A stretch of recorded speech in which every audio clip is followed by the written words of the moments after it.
ఓం గం గణపతయే నమః. ఓం శరవణభవాయ నమః. ఓం దుం దుర్గాయే నమః. ఓం ఆంజనేయాయ నమః.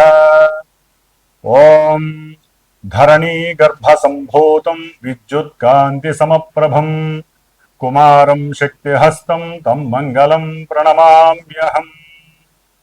శ్రీ అంగారకగ్రహదేవతాయే నమో నమః.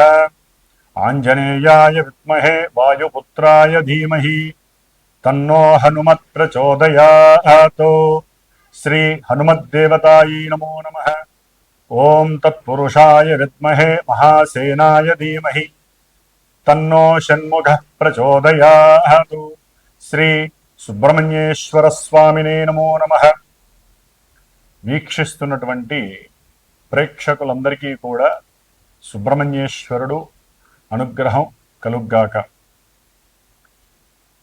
ఈ యొక్క అక్టోబర్ మాసంలో మనకి 28వ తేదీ నుండి డిసెంబర్ దాదాపుగా 7వ తేదీ వరకు కూడా 45 రోజులు మన భూమికి అత్యంత దగ్గరగా ఉంటూ భూమి నుంచి విడదీయబడినటువంటి ఆ యొక్క కేశవుడు మరియు భూదేవి యొక్క కుమారుడుగా రుద్రాంశభూతుడుగా మరి అంగారకుడు అనగా కుజుడు, ఆయనే మంగళుడు, సమస్త మంగళాలని ఇస్తాడు.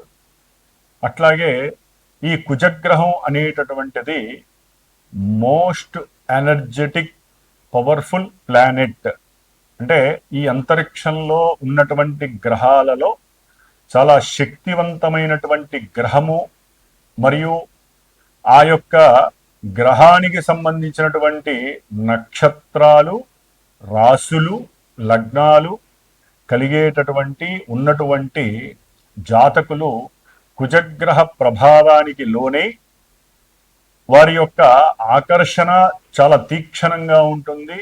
వారు మాట్లాడే ధోరణి కూడా చాలా మూమెంట్ చాలా ఫాస్ట్గా ఉంటుంది. అంటే త్వరగా నిర్ణయాలు తీసుకోవటం, త్వరగా మాట్లాడేయటం, తర్వాత ఆ మాటకి తగ్గ ప్రతిస్పందనగా బాధపడటము, లేదా అహంకార ధోరణి, కొన్ని కుళ్ళు కుతంత్రాలతో కూడుకున్నటువంటి ఈర్ష్యా స్వభావాలు.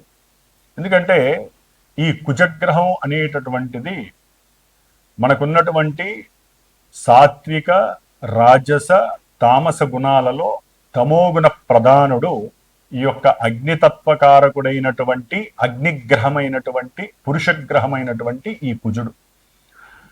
మరి ఈ అంగారకుడు ముఖ్యంగా మన యొక్క జాతక చక్రాలలో మేషరాశికి, అట్లాగే 8వ రాశి అయినటువంటి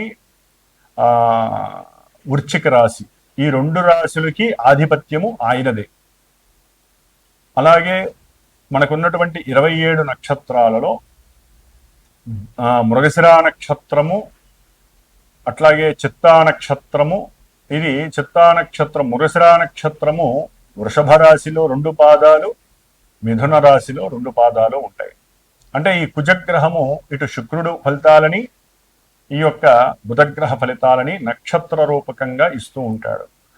అలాగే మనకి చిత్తా నక్షత్రము 2 పాదాలు కన్యారాశిలోను, 3-4 పాదాలు తులారాశిలోను ఉంటాయి. అంటే ఇక్కడ కూడా బుధగ్రహము, శుక్రగ్రహం ఇచ్చే ఫలితాలు ఈ నక్షత్ర జాతకులకి వర్తిస్తూ ఉంటుంది.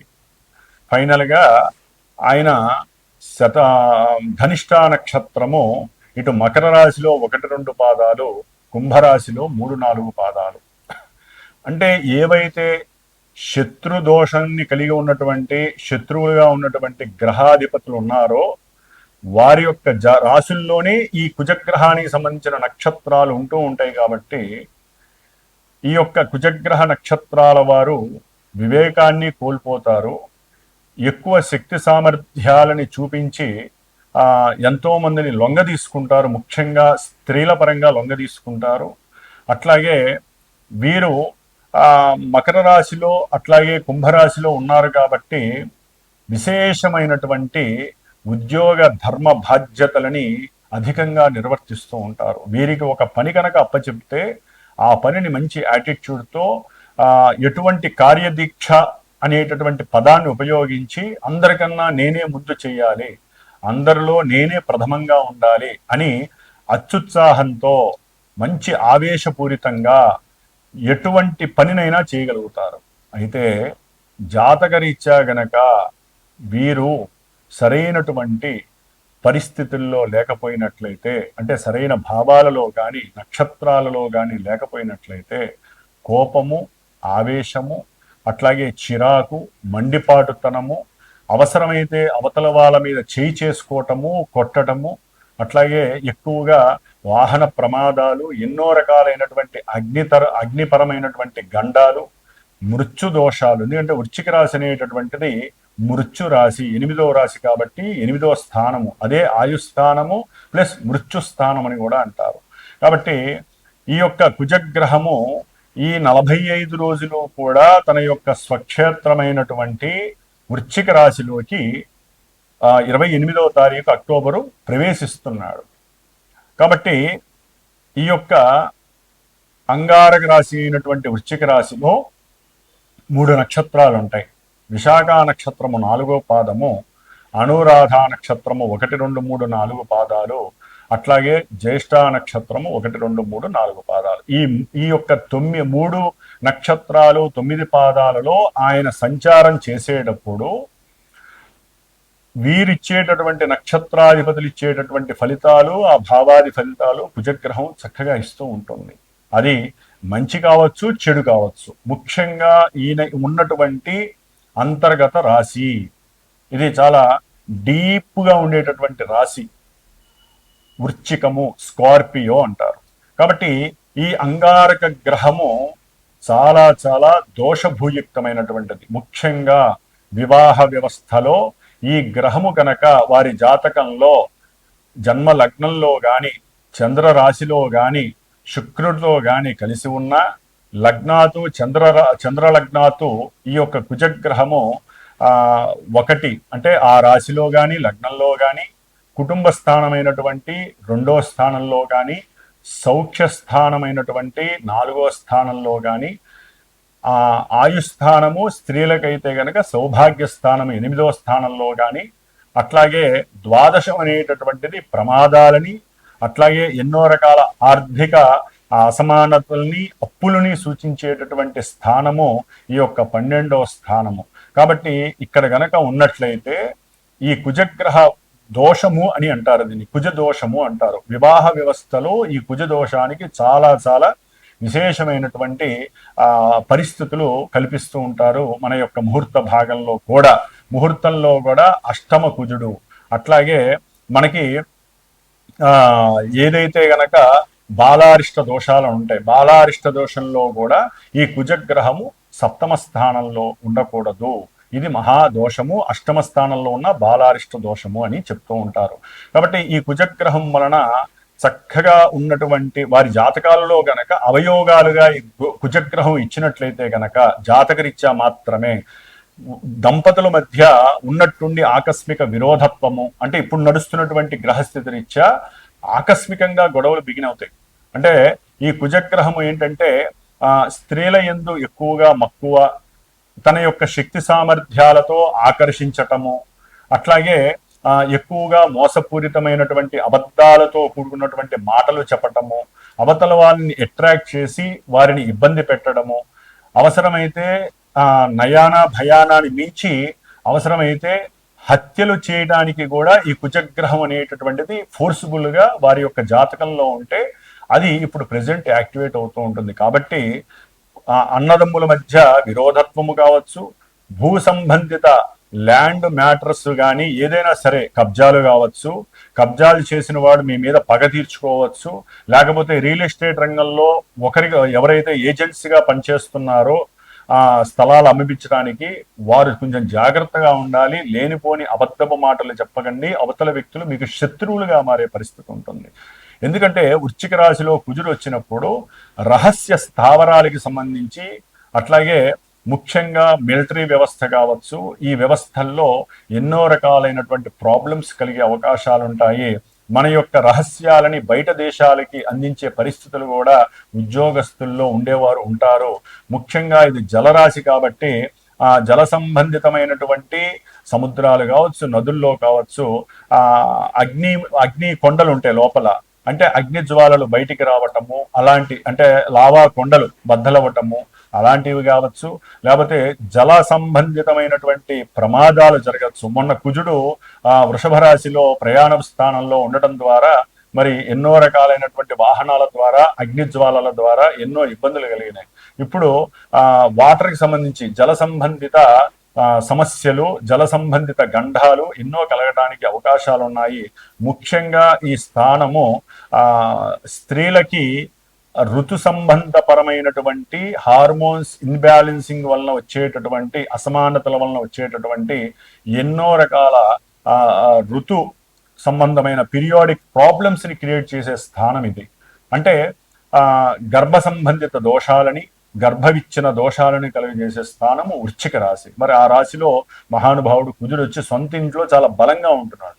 స్వక్షేత్రగతుడైనటువంటి కుజుడు తన యొక్క సొంత ఇంట్లో ఉండటం అనేటటువంటిది ఒక రకంగా మంచిదైనప్పటికీ కూడా ఆ స్థానము 8వ స్థానం అవటం ద్వారా న్యాచురల్ జోడియాక్లో ఇది అంత మంచిది కాదు. కాబట్టి ప్రమాదాలు, హత్యలు, కుట్రలు, కుతంత్రాలు, అబద్ధాలు, అట్లాగే ఎన్నో రకాలైనటువంటి విపరీతమైనటువంటి నేచర్కి విరుద్ధంగా ప్రవర్తించటము, ఆ ప్రపంచానికి ఒక సమస్యలు ఎన్నో ఉత్పన్నమయ్యేటటువంటి, ముఖ్యంగా ఈయన దీర్ఘకాలిక రోగాలను కలుగు చేస్తాడు, శత్రువులను వృద్ధి చేస్తాడు. అట్లాగే అప్పుల బాధ ఒకటి కాదండి. మన భూప్రపంచంలో ప్రతి మానవుడు ఇల్లు కట్టుకోవడానికో, బండి కొనుక్కోవడానికో, చివరికి పెళ్లి జరపడానికి కూడా అప్పులు చేసి పిల్లల్ని చదివించాలన్నా, ఏది చేయాలన్నా అప్పు అనేది సర్వసాధారణమైంది. ఈ యొక్క రుణ బాధలకి కూడా ఈయన కారకుడు. శత్రు రోగ రుణ వృద్ధి కారకుడు కుజుడు. అష్టమ స్థానము దాన్ని వృద్ధి చేయటమే గాని తగ్గించే పరిస్థితి లేదు. ముఖ్యంగా వివాహ యోగము లేనటువంటి వారికి కుజదోషాల వలన, అట్లాగే సంతానపరమైనటువంటి దోషాలు, అది ఏ రకంగానైనా సంతానం లేకపోవటం, సంతానం పుట్టి చనిపోవటము, లేకపోతే సంతానం పుట్టిన తర్వాత వారికి రకరకాలైనటువంటి అంటే శారీరకంగా ఎదగలేకపోవటము, లేకపోతే గర్భవిచ్ఛిన్న దోషాలు 3వ నెలలోనో 2వ నెలలోనో గర్భవిచ్ఛిన్న దోషాలు జరగటము. ఎందుకంటే ఇప్పుడు ఎందుకు చెప్తున్నామంటే ఈ వృశ్చిక రాశిలో ఉన్నటువంటి కుజుడు రాహుని 4వ దృష్టితో చూస్తున్నాడు. ఎక్కడైతే రాహుకి కుజుడికి సంబంధము కలుగుతుందో అది మనకి కాలసర్ప యోగ దోషంగా భావించబడుతుంది. అది ఏ రకంగానైనా కానీ వాళ్ళిద్దరికీ సంబంధం ఉండకూడదు. కాబట్టి ఒక రకంగా చెప్పాలంటే ఇది చాలా ఇబ్బందికరమైనటువంటి పరిస్థితుల్ని తెలియజేస్తోంది ఈ కుజగ్రహము రావటం అనేటటువంటిది. జాతకంలో ఈ కుజగ్రహము కొన్ని పాజిటివ్ వేస్లో ఇచ్చినట్లయితే వారికి ఆకస్మికంగా గృహపరమైనటువంటి లాభాలు కలగచ్చు, లేకపోతే ఎన్నో కేసుల్లో వీరు గెలవచ్చు, ఆకస్మికంగా ఎన్నో రకాలైనటువంటి సుఖ సంతోషాలు కలగచ్చు, మిలిటరీ వ్యవస్థలో వీరికి గుర్తింపు లభించవచ్చు. ఇట్లా జన్మజాతకంలో వారికి గనక కుజుడు అనుకూలమైన భావాలని, అనుకూల నక్షత్రాల్లో ఉన్నట్లయితే వీళ్ళు రియల్ ఎస్టేట్లో ఒక టాప్ మోస్ట్ లీడర్స్గా ఉంటారు. రాజకీయంలో కూడా చాలా పెద్ద పెద్ద వాళ్ళతో ఇంటర్లింక్స్ నడిపే వాళ్ళే ఉంటారు. అట్లాగే ఇది గనక జన్మజాతకంలో ఈ కుజగ్రహము నెగిటివ్ షేడ్స్ని గనక కలిగి ఉన్నట్లయితే ఇప్పుడు వాళ్ళు లేనిపోని ఇబ్బందులు, నేరాలు, ఘోరాల్లో వాళ్ళు ఇరుక్కోవటము, జైళ్ళల్లోకి వెళ్ళటము, ఎప్పుడూ గడప తక్కున్నటువంటి వాళ్ళు పోలీసు గడపలు తొక్కటము, పోలీసుల యొక్క వేధింపు చర్యలు, ఎన్నో రకాలైనటువంటి మానభంగాలు, ఎన్నో రకాలైన హత్యలు, ప్రమాదాలు, వారు అనుకున్న గృహ సంబంధిత విషయాల్లో ఆటంకాలు, గృహ విషయాలలో, ల్యాండ్ విషయాలలో మోసపోవటము, ఇట్లా ఒకటి కాదండి. ఆడవాళ్ళకైతే కనుక గర్భ సంబంధిత దోషాలు చాలా ఇబ్బంది కలిగించేలాగా అవకాశం కలుగుతోంది. కాకపోతే ఇక్కడ ఒక చిన్న భగవంతుడు మనకి ఇచ్చిన అదృష్టం ఏంటంటే గురువు ఉచ్చస్థితిలో ఉండి దాదాపుగా డిసెంబర్ 5వ తేదీ వరకు ఈ కుజగ్రహాన్ని తన యొక్క దృష్టితో చూడడం ద్వారా ఈ యొక్క ఇబ్బందుల్లో కొంతవరకు మనకి ఎటువంటి ఇబ్బందులు లేకుండా డైవర్ట్ చేసే శక్తి గురుగ్రహం మనకిస్తోంది. అయినప్పటికీ వివాహము, సంతానము, అట్లాగే భూ సంబంధిత కబ్జాలు, లేకపోతే కొంతమందికి అయితే గనక అన్నదమ్ములతో విరోధాలు, లేకపోతే ఆర్జితం అంటే అక్రమంగా వారి యొక్క ఆస్తులని గృహాలని ఎవరైనా ఆక్యుపై చేసి వీళ్ళని మోసం చేయటము, భయపెట్టడము, అవసరమైతే వారిని హత్య చేస్తానని బెదిరించటము, లేకపోతే ఇంట్లో అన్నదమ్ముల్లో అంతర్గత శత్రుత్వం పెరగటము, లేదా కుజదోషం ఉన్నటువంటి వాళ్ళకి ఓ పట్టాని వివాహం జరగకపోవటము, ఇవన్నీ కూడా ఈ కుజుడు అలాగే కుజుడు రాహుని చూడటం ద్వారా జరుగుతున్నాయి. కాబట్టి మీరు అవకాశం ఉన్నటువంటి వాళ్ళు ఎవరి జాతక చక్రంలోనైనా ఇలాంటి దోషాలు ఉంటే కనుక తప్పకుండా సంప్రదించండి.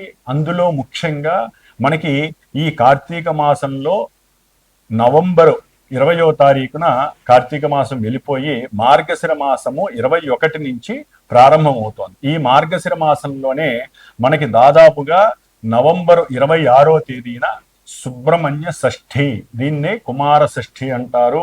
ఆ పార్వతీ తనయుడైనటువంటి సుబ్రహ్మణ్యేశ్వరుడు ఈ కుజగ్రహానికి అధిష్టాన దేవత, ఆయనే మంగళుడు అంటారు అందుకని. కాబట్టి ఈ దోషాలు ఎవరికైనా ఉన్నట్లయితే ఈ సుబ్రహ్మణ్య షష్ఠి రోజున, స్కంద షష్ఠి రోజున, ఎందుకంటే ఆయన డిసెంబర్ 7 వరకు ఉంటాడు.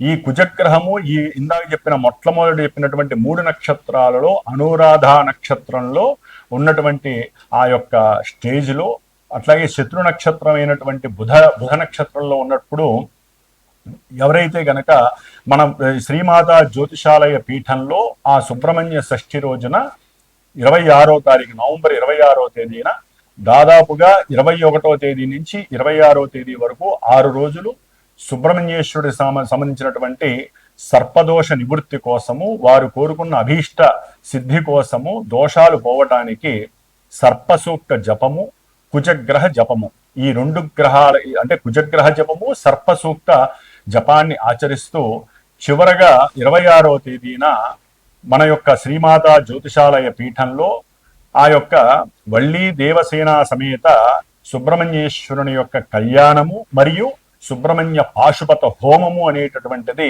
జరుగుతోంది. కాబట్టి వివాహం కోసమైతే గనక కళ్యాణంలో స్త్రీలు కావచ్చు, పురుషులు కావచ్చండి, ముఖ్యంగా ఎవరైనా సరే ఈ యొక్క కళ్యాణంలో మీ యొక్క గోత్రనామాలు ఇచ్చి పార్టిసిపేట్ చేయండి, పీఠానికి ఫోన్ చేయండి. అట్లాగే ఈ యొక్క 6 రోజుల సర్పసూక్తము, కుజగ్రహ దోష నివారణార్థమే కుజగ్రహ శాంతి, చివరిలో స్వామివారికి హోమము, ఈ యొక్క కార్యక్రమము మొత్తము కూడా జరిగే అవకాశం ఉంటుంది. కాబట్టి ఈ యొక్క అత్యద్భుతమైనటువంటి అవకాశాన్ని సద్వినియోగం చేసుకోండి. ముఖ్యంగా ఈ నవంబరు 12వ తేదీన ఈ కుజగ్రహము మరియు శని కూడా నవంబర్ 28వ తేదీన ఆయన రుజుమార్గంలోకి వస్తున్నాడు. కాబట్టి కుజగ్రహ దోష పరిహారార్థమై, సర్పగ్రహ దోష నివారణార్థమై మనకి కాశీ క్షేత్రంలో గంగానది ఒడ్డున నవంబర్ 12వ తేదీ నుండి నవంబర్ 17వ తేదీ వరకు దాదాపుగా 4-5 రోజులు అక్కడే ఉండి మృత్యుంజయ జపము, మన్యు సూక్త జపాన్ని ఆచరిస్తూ స్వామివారికి ఒకరోజు ఆ గంగా నదితో శతలింగార్చన 108 మృత్తికా లింగాలతో చక్కగా స్వామివారిని శతలింగార్చన కార్యక్రమం మహన్యాసపూర్వకంగా ఈ పంచసూక్తాలతో అభిషేకించి ఆ యొక్క ప్రసాదము, ముఖ్యంగా రుద్రాక్షకి కూడా అభిషేకం చేసి పంచముఖ రుద్రాక్షకి ఆ యొక్క రుద్రాక్షని ఈ చివర్లో చేసేటటువంటి సుబ్రహ్మణ్య పాశుపత హోమంలో కూడా ధరింపజేసి ఆ యొక్క ప్రసాదాన్ని చక్కగా మీకు వితరణ చేసే అవకాశం లభిస్తుంది. కాబట్టి ఎవరైనా సరే ఈ యొక్క కాశీ క్షేత్రానికి సంబంధించినటువంటి ఈ అభిషేకంలోను, అంటే శతలింగార్చన అభిషేకంలోను, లేదా మనకి చివర్లో నవంబర్ 26వ తేదీన ఈ యొక్క సుబ్రహ్మణ్యేశ్వర యొక్క కళ్యాణము, పాశుపత రుద్రహోమము, అట్లాగే సర్పసూక్త జపము, దీంట్లో పాల్గొనదలిచిన వాళ్ళు మనకి 28వ తేదీ నవంబర్ కాలభైరవాష్టమి వస్తోంది. కాలభైరవుడు ఈ కాశీక్షేత్రం వెళ్ళినప్పుడు కాలభైరవుని కూడా అర్చించి స్వామివారి దగ్గర పెట్టినటువంటి పాదపూజ చేసినటువంటి ఆ కాలభైరవ రక్షణ కూడా మీకు అందజేయటానికి, అట్లాగే అక్కడ వారాహి అమ్మవారి యొక్క అనుగ్రహం పొంది ఆ తల్లి యొక్క కుంకుమ ధారణని కూడా మీకు అందజేయటానికి నేను ప్రత్యేకించి సిద్ధంగా ఉన్నాను. కాబట్టి మనము జాతక విశ్లేషణతో పాటుగా ఈ యొక్క గోచార ఫలితాలను చెప్పుకునేటప్పుడు మనకి ఏ గ్రహం అయితే బాలేదో, ఏ గ్రహం వలన ఈ ఇబ్బందులు కలుగుతున్నాయో వాటికి సంబంధించినటువంటి పూజాధికాలో, హోమాలో, జపాలో, తపాలో చేసుకోవటమే మన యొక్క శాస్త్ర ధర్మము, ముఖ్యంగా జ్యోతిష్య శాస్త్ర ధర్మము. కాబట్టి ఈ జ్యోతిష్యాన్ని నమ్మాలి, అట్లాగే పరిహారాల్ని ఆచరించాలి. దీన్ని విస్మరించకూడదు, దీన్ని వేలెత్తి చూపించే పరిస్థితి ఎవ్వరూ చేయకండి.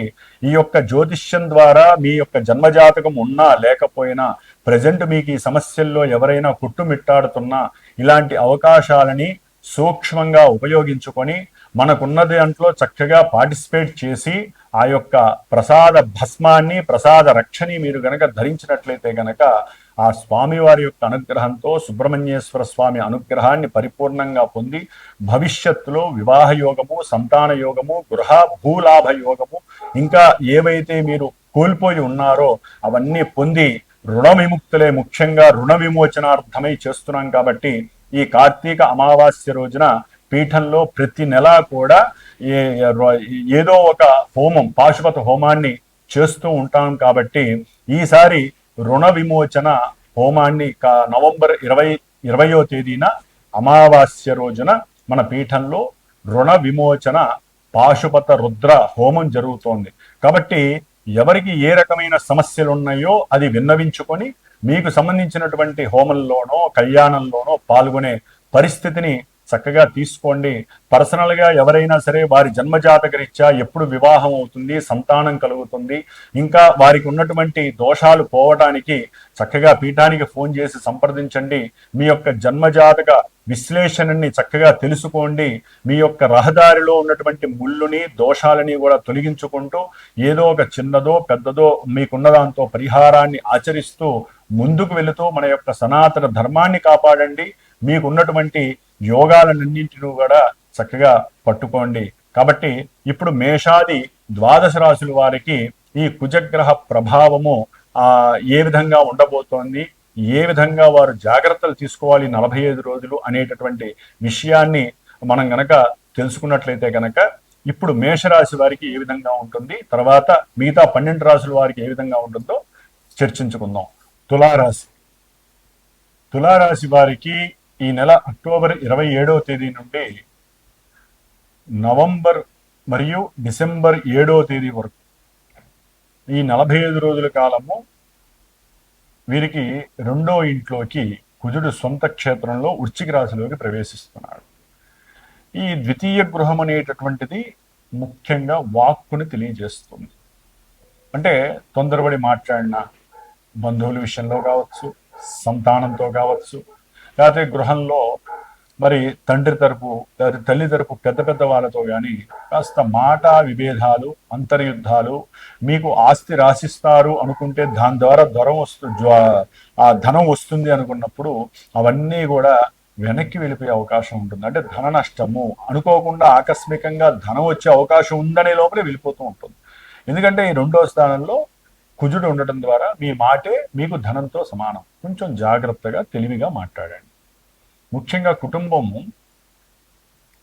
పెళ్ళైనటువంటి వాళ్ళకైతే భార్యని కూడా సూచిస్తుంది. భార్యతో జాగ్రత్తగా మాట్లాడండి తులారాశి వారు. లేకపోతే అంతర్యుద్ధాలు ఎక్కువైపోయి భార్యాభర్తల మధ్య ఎవరిలోనైనా సరే, ఒక పురుషుడే కాదండి, ఇప్పుడున్న కాలమాన పరిస్థితుల్లో ఎప్పుడైనా సరే స్త్రీలు కూడా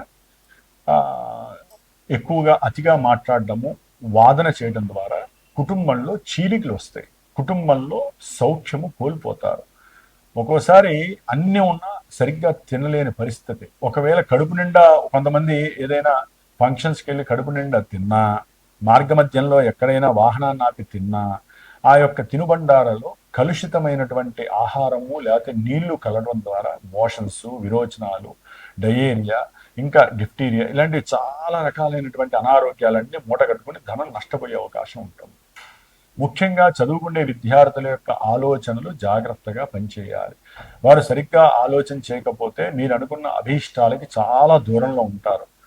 సరైనటువంటి ఏదైనా సుబ్రహ్మణ్యేశ్వర స్వామి యొక్క ఆరాధన చేసినా, లేదా కుజగ్రహ స్తోత్రాన్ని నిత్యము చదివినా కూడా మీకు కొంత ఈ ఆలోచనల ఎంతో అంటే చెడు ఆలోచనలు పోయి మంచి ఆలోచనలతో మీ యొక్క విద్యలో ఆటంకాలు లేకుండా ఉంటాయి ఈ యొక్క తులారాశి వారికి. అట్లాగే ఈయన యొక్క దృష్టి పడినటువంటి వృషభ రాశి పైన ముఖ్యంగా ఆకస్మికంగా కుటుంబ పరంగా కావచ్చు, కుటుంబంలో ఎవరైనా మిమ్మల్ని ఆశించి ధనాన్ని అడగడం ద్వారా కావచ్చు, కొంత ఆకస్మికంగా ధనము కోల్పోయే పరిస్థితి. జాగ్రత్త వహించి అవసరమైతే రూ. 10 అడిగితే 10 పైసలో రూపాయి లోపల ఇవ్వడానికి ప్రయత్నం చేయండి. పోతే అది పోతుంది. నమ్మి మాత్రం ఇవ్వకండి. దానివల్ల కూడా మీరు నష్టపోతారు. కంటి యందు జాగ్రత్తలు తీసుకోండి. కంటికి సంబంధించిన వ్యాధులు కొంతమందికి అయితే ఆపరేషన్స్ జరిగే అవకాశము, అంటే ప్రమాదాల ద్వారా కింద పడటము, లేకపోతే గబాల కళ్ళల్లో మిరియాల పొడో కారం పొడో పడటము, అది చిన్న చిన్న లోపాలు కూడా జరుగుతూ ఉంటాయి. లేకపోతే కంటద్దాలు పగిలిపోవటము, దాని ద్వారా లోపాలు జరగటము, వాహన ప్రమాదాల ద్వారా కూడా కొంత కంటి సమస్యలు రావటము, దాని ద్వారా ధన నష్టము, కుటుంబంలో అశాంతి కలగటము, ఇలాంటివి కూడా జరిగే అవకాశం ఉంటుంది.